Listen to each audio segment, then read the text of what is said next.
Alright folks, the Nintendo Direct is over and done with. The most exciting game they showed was golf, so that's how that one went, and now the gaze is turned towards Sony. Now Sony doesn't do E3 anymore, so I'm thinking we're gonna get some big news here. Last November, Sony did a soft launch for the PlayStation 5. They made 100 units, and those sold out very quickly, but if you missed your chance, don't worry, because they are shipping out 10 more consoles later this month. Before we talk PS5 though, let's talk PS4, okay Harold? Is that okay with you? When the PS4 came out in 2013, that console was a joke. There was so many big games that year. GTA, 3D World, Last of Us, Pikmin, Bioshock, Rayman, Zelda, Animal Cross, Fire Emblem, Metal Gear. What did you have on the PS4? You have Resogun, which, I'm not talking shit on Resogun, but Resogun, that's it?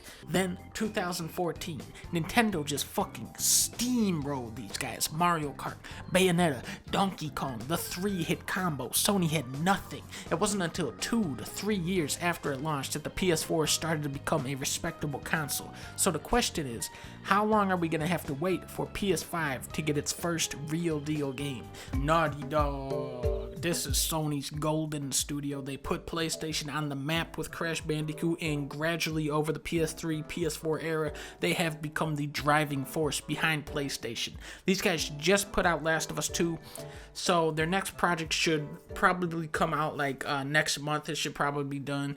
I'm thinking it's Jak and Daxter 4, think about it, which is actually a reboot titled Jak and the Legend of the Ancient Crab. I would love to see Naughty Dog really go into left field here and not do another shooter, come back to doing 3D platformers and using everything they've learned from, Uncharted and Last of Us. Would this somehow stack up to Mario Odyssey? Probably not. Is there any marketability in the Jak and Daxter name? Probably not. But Neil Druckmann has gone on record saying that their next project will be very cool. So it's probably Jak 4 and the Golden Crab. PlayStation, show me Jak 4 and the Golden Crab. Okay, hear me out.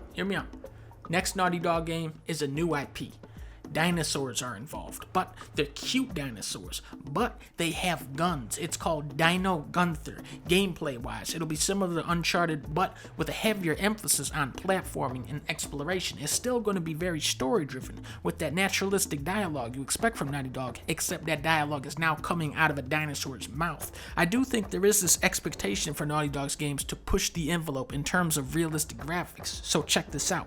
It's going to be goofy. You're going to have a photorealistic human character that gets sucked into a, cartoony video game world. Meanwhile, Gunther, who is from the game, he will get sucked into the real world. So you'll have these two very contrasting art styles. And there's a golden crab. Alright, Sony, show me Gunther. That was a chilling new look at Five Nights at Freddy's security breach. Grand Theft Auto 6. Sony, show me Grand Theft Auto 6. Zelda? Oh, this is Pokemon. Wait a minute. This is like an open world Pokemon. This is like a new video game. What the heck?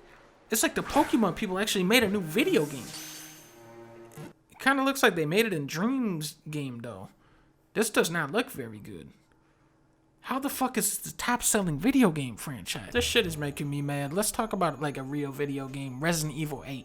Now, this looks funky, man. There's a big guy that comes out of a thing and he's like, what are you buying? Resident Evil is on a roll right now, but it's also a weird time for new players to jump into the franchise. They remade 2 and 3. So you're like, well, are they going to remake 0 and 1 and Code Veronica? And turns out, no.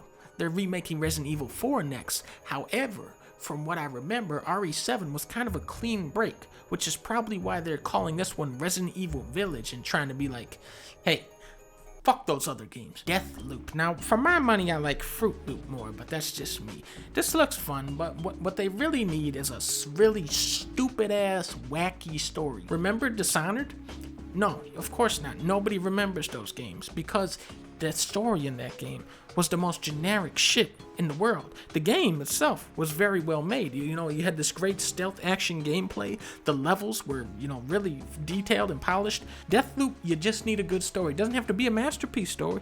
Just make it stupid. Make it weird. Make it different than just generic 101 formula bullshit. Ratchet and Clank Rift Apart. Now we're talking my language over here. Ratchet and Clank on PS4 was the best one I've played yet. You had all these cool weapons like the disco ball and the pixel shotgun. The visuals were incredible. The only thing that game struggled with was, again, story. It was a remake of the original PS2 game, which itself had a very disjointed story, but it was also a tie-in movie game with the Ratchet and Clank movie, so for some reason they just spliced in random scenes from the movie into the game, even though the game was telling a different story while also trying to make sense out of the random movie clips shoved in there. Are you confused yet? This isn't really the type of game where the story is going to make or break it, but it wouldn't take too much effort to do a better story than the PS4 game. Knack 3. Now Sony, show me Knack 3. Uh-oh. Sony has shut down the studio that makes Knack. Elden Ring. Am I right, gamers? Gamers, am I right? Show me Elder's Ring. I'm a wizard. Take the power of the Elder Scroll to shoot a dragon. Masterpiece. It's the greatest masterpiece of a game from Software. These guys are on a rampage. Bloodborne, Dark Souls 3, Sekiro. These guys are going berserk. We don't know much about this game, but I'm calling this right now. It's gonna come out in March 2023. We do know that Throne Man is involved. We know they're going back to the medieval fantasy setting, and apparently it's going to be open world. Yes, open world. When I heard that, I went, uh-oh, they are not playing it safe here. This is a gamble game. Now, the last two gamble games that came out were Cyberpunk and Death Stranding.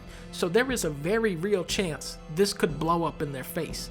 I'll take 10 copies. Gran Turismo 7. For some reason, I started getting into these simulation racing games last year, and what I found out is that racing against the computers is fucking boring, but racing against your own times in time trial mode is actually really fun. Unfortunately, the campaign of every racing game is built around racing computers. Will Gran Turismo 7 be smart enough to take its incredible handling and the photorealistic graphics and give them the single-player campaign they deserve?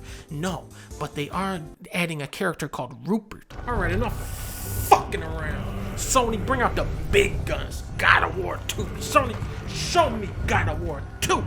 Here it is. Look, a Moogle. Stop!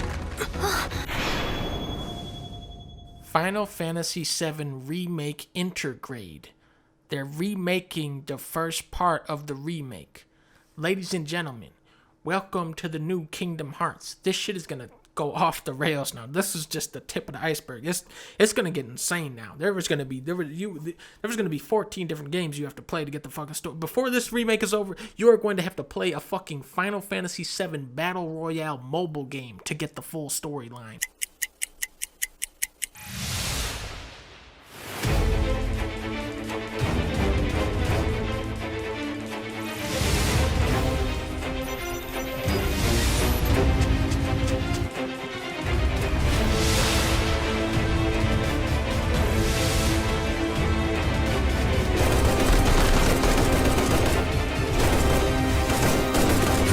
Sony lost to Project Rectangle.